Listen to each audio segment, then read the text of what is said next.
a forest in Japan, there is a quiet that is not peaceful. It is a deep, heavy silence that presses in on you, a quiet that feels wrong. This forest grows on hard, black rock left by a big volcano that erupted a very long time ago in the year 864. That special rock floor is full of tiny holes. It drinks up all the sound. The snap of a twig does not travel far. The call of a bird feels small and weak. Even the wind seems to die when it touches the leaves. It is a waiting quiet, like the world is holding its breath. From far away, the forest has a name. People call it Jukai. This means the sea of trees. It looks like a soft green ocean rolling over the hills. It seems calm and beautiful. But this is a trick, a lie the forest tells. Step inside and the pretty picture is gone. The trees grow so close together they blot out the sun. Their leaves make a thick roof, keeping the forest floor in a deep green shadow. The ground is not soft. It is a twisted mess of roots that crawl over the sharp, black rock. There are no clear paths. Every direction looks the same. It is a place made to get you lost. The forest's sadness began long ago. An old whispered story plants the first seed of fear. The tale is called Ubasute. It speaks of a time when there was not enough food for everyone. During these hard times, the story says some would carry an old family member deep into a forest and leave them there. We do not know how often this happened, but the legend itself left a stain, a lasting sorrow that soaked into the ground. The spirits in this place are not just shadows. In Japan, they are called yūrei. A yūrei is a soul that cannot move on. It is trapped here by a powerful feeling it had when it died.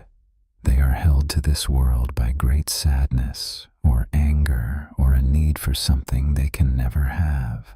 Their pain is a chain. It forces them to walk forever among the silent trees, lost in their own sorrow. Something else is broken in this forest. The tools people use to find their way home stop working. Compasses, which should point north, start to spin wildly. They cannot find their direction. They become as lost as any person who walks beneath the trees. People who walk there do not see full ghosts. Instead, they hear things that do not belong. A sad cry on the air when there is no wind to carry it. A soft whisper that seems to come from right beside them, but no one is there. The sounds are of deep pain, trapped between the trees. The cold is another thing they feel, a sudden drop in the air that makes your skin prickle, even on a warm day. It is a deep, unnatural cold, like standing next to an open grave. Some see a quick flash of white deep in the woods, a shape that moves too fast to be real and is gone when they look again.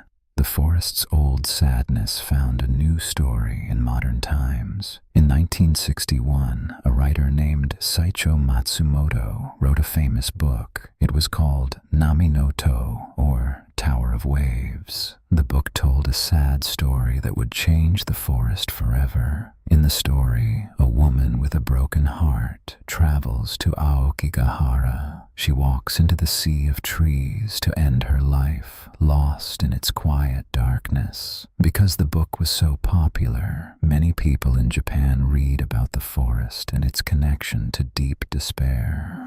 This book did not create the forest's darkness. The old ghosts were already there, but it gave the sadness a name and a modern shape. It pointed a finger at the quiet woods, turning a place of local legend into a famous symbol of sorrow for the whole country. Today, the forest holds the marks of new sadness. Walkers find thin plastic tapes tied to the trees, bright colors against the dark bark. People unroll them as they walk, a fragile line to lead them back to the world outside, a way to escape if they change their minds. The most chilling sight is a tape that leads deep into the woods and then just stops. The colorful line ends, pointing to nowhere. Near these places, you might find things left behind: an empty tent, a faded photograph, a single shoe, waiting for an owner who will never return. The real secret of the forest is not one ghost or one story. Its power comes from all the sorrow it has held. It is a place that collects pain.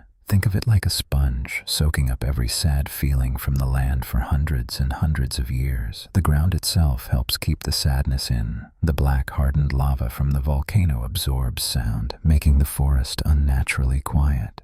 The trees grow so close together that they block the sky and confuse your direction. The forest physically traps you, just as it traps the sorrow.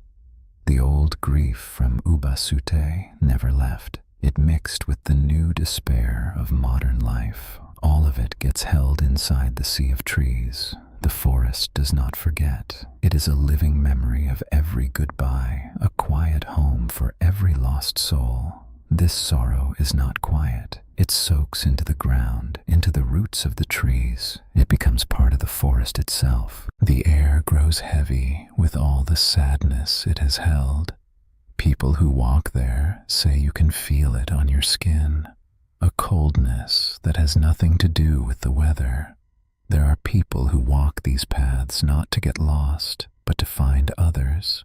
They are volunteers, quiet helpers who search the deep woods. They move between the trees, looking for signs of those who have lost their way. They carry a heavy weight, not in their bags, but in their hearts. This place has a spiritual weight. The people who search the forest are not just workers. They feel like guardians. They are watching over a place full of sad memories. They see the sorrow left behind, and they carry it with them. There is a local belief, a quiet warning. You must never take anything from the forest. Not a rock, not a flower, not a forgotten thing. To remove something is to invite the forest's sadness into your own life. It is said the ghosts will follow, wanting their peace back. Many questions have no easy answers here. Science tries to explain the strangeness. It says the compasses fail because the ground has special magnetic rock from the old volcano. It is a simple reason for a deep mystery, but that does not explain the feeling. So many who get lost say the same thing. They felt like something was leading them, a smart, mean feeling that wanted them to go deeper, to get turned around until they could never leave. Science says the sounds are just the wind blowing through the thick trees, but people hear whispers. They hear soft, sad words on the breeze that are too clear to be just noise. They hear names and goodbyes carried on the silent air. The forest is more than just a place on a map. It is a sign that the past is not gone. History is not just a story in a book. It is a living, breathing thing that stays in some places. Aokigahara shows that some sadness is too big for the world to just soak up. The feelings of so many lost people have made the forest into something else. The sorrow has become a real presence, a shadow that never leaves the trees. And so the woods wait. The sea of trees is always quiet, always watching. It holds its secrets close under a thick cover of green leaves, and it asks a silent question to all who dare to enter. Are you sure you can find your way out? The trees themselves seem to remember. Each one stands like a tall, quiet witness to all the sadness. The ground, thick with moss and fallen leaves, feels soft, but under that softness is a heavy feeling. It is said the forest soaks up the sorrow of every person who gets lost there. It holds on to the pain, and it does not let go. There are paths in the forest that are not on any map. They are small trails made by people who did not want to be found. Following these paths feels wrong. You might see a single shoe, or a faded piece of a shirt hanging from a branch. Each lost thing is a quiet, sad story with no ending. Even on a warm day, the air in some parts of the forest can turn suddenly cold. It is not a breeze. It is a still, deep cold that touches your skin and makes you shiver. People who feel it say it is like walking through a ghost, a spot where sadness is so strong it pushes all the warmth away. The ghosts of people are not the only things there. Old stories say there are other spirits in Aokigahara. These are not human. They are ancient things born from the trees and the dark volcanic rock. They watch the people who come. They see the sadness, but they do not help. They just watch. These forest spirits are called Kodama in some old tales. They are not good or bad. They are just part of the woods. They feel the pain that happens there, but it is like rain to them. Just another part of the forest's long, long life. Their presence makes the woods feel even older and more alone. The silence comes back, but now it feels different. It is not empty. It is a heavy quiet, full of things unseen. You can hear your own heartbeat. You can hear the blood in your ears. The silence is so deep, it feels like the whole forest is holding its breath, waiting for you to make a sound. You might find small, strange things tied to the trees, a little paper charm, or a small bell that does not ring. These are left by people who are afraid. They are small prayers for protection, or little guides to help lost souls find their way out. They are tiny lights of hope in a very dark place. Some say the forest does not wait for you to visit. They say its sadness is so strong it can travel. It can find people in their sleep, far away in their safe beds. The forest can walk into your dreams, showing you its dark paths and whispering your name, calling you to come and get lost.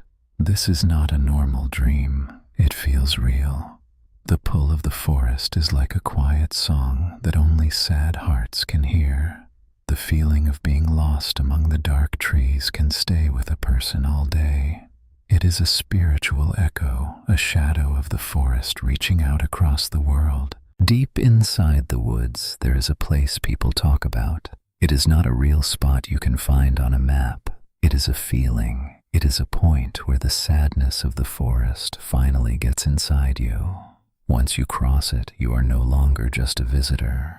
You become another one of its quiet, sad stories forever.